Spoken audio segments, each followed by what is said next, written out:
Gihaya na sa panimalay niini sa Cagayan de Oro City ang usa sa mga sundalong namatay sa pagpang-ambush sa tuburan Basilan niadtong Biyernes nga si Sergeant Raymark Bation.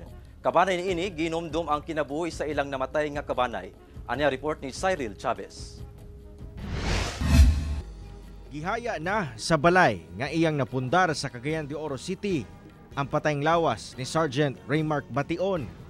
Si Bation ang usa sa tulo ka mga sundalong gipang ambush sa wala pa mailing mga sospek sa barangay Dugaa, Tuburan, Basilan niadtong Biyernes sa hapon. Usa si Bation sa duha ka mga sundalo nga namatay samtang luwas na ang usa. Nakaangkon kini og daghang samad pinusilan sa iyang lawas.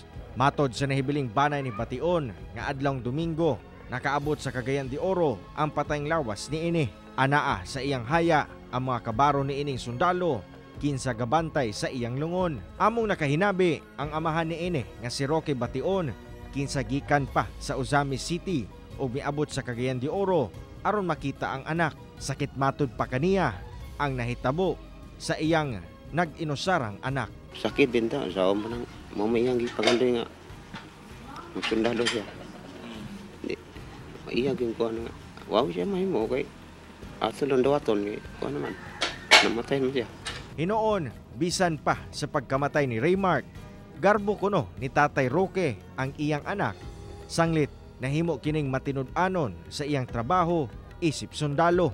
Bata pa nangandoy nagyud kuno mahimong sundalo si Raymark, butang nga wala gibabagan ni Tatay Roque.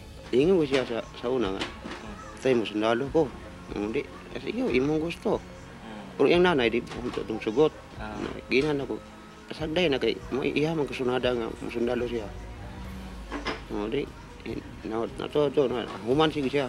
Ginaplastar na sa nahibiling pamilya ang mga dugang papeles nga kinahanglan aron malubong na si Sergeant Raymark Bation samtang gaasikaso sab ang asawa ni ini aron makakuha sa mga dugang tabang nga ginatanyag sa mga nahibiling banay sa namatayng sundalo.